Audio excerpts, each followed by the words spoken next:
Sa lahat ng pumupuna sa aking mga ginagawa, kesyo pang lalaki lang daw ito ng trabaho at trabaho lang daw ito ng lalaki. Ito lang yung masasabi ko sa inyo. Unang-una, bakit mo lilimitahan ang sarili mo para matuto? Pangalawa, bakit mo lilimitahan ang sarili mo para ipakita sa ibang tao na kaya mo? At pangatlo, bakit mo lilimitahan ang sarili mo dahil lang sa salita ng ibang tao? Para sa akin, huwag kang makontento sa mga ginagawa mo ngayon. Makontento ka na lang kapag nagawa mo na yung mga gandang bagay na gusto mo. Ang mahalaga, alam mo sa sarili mo na mabuti ang ginagawa mo. Huwag na huwag kang papayag na hanggang dyan lang ang kaya mo. Kung kaya mo, gawin mo.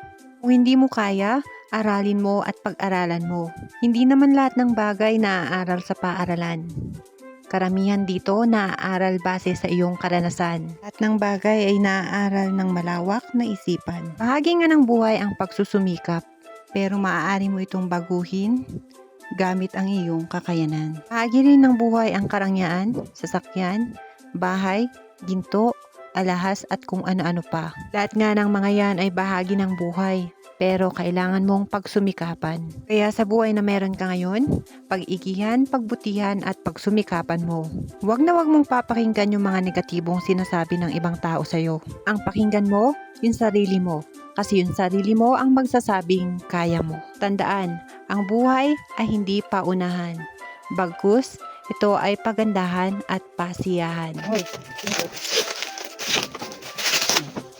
Maiba naman tayo for good vibes. And for today's video, ibabalot na nga namin itong aming cabinet na ginawa upang mas maganda at mas malinis tignan. Bali dito nga ay gumamit lang ako ng wallpaper na in-order ko pa sa isang online shop. Bali 3 wallpaper dito ang in-order ko.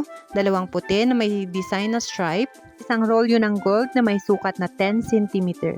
Bali ang taas nga ng aming cabinet na ginawa ay nasa 8 feet at ang lapad naman po nito ay nasa 6 feet. Ang purpose po niyan is para ma-divide yung kwarto namin at yung dito sa sala. Ang lawak naman nito ay nasa 183 cm or 6 feet. Dito nga sa design na ginawa namin, para maiba nga sa ibang mga design ng mga cabinet na nakikita natin, dito nga ay nilagyan ko lang ng palikulikong hugis ang kanyang itaas. Ito nga ay hindi ako nakontento kaya tinanggal ko na ulit yung una kong nilagay ng mga wallpaper doon sa paglagyan ng TV. Kaya pinalitan ko ito ng gold para mas magandang tignan. Ako ngayon taong hindi basta-bastang makokontento sa kung anong ginawa ko, lalo na kapag kulang ito para sa akin. Gusto ko nga ng malinis at maayos yung aking ginagawa. At higit sa lahat, maganda at simpleng pagmasdan. Itong ginagamit ko nga pala na wallpaper ay foil na color gold. Ito nga yung ginagamit sa mga lababo at hindi ito basta-bastang nasusunog. Mga ginamit pala namin na wallpaper ay waterproof para pag pinunasan ng basa ay hindi ito masisira. Ito na nga at inumpisan ko nang magligpit ng aming mga gamit. Malaking espasyo nga ang natipid namin nung ginawa namin itong malaking cabinet. Bukod sa maganda na, marami pang mga gamit ang malalagay. 3 araw nga ng paggawa nitong cabinet. Worth it naman ang aming pagod. Sa mga nagtatanong po kung magkano po ang aming nagastos, ilalagay ko po sa comment section ang lahat po ng aming ginamit at lahat po ng aming ginastos. Maraming salamat!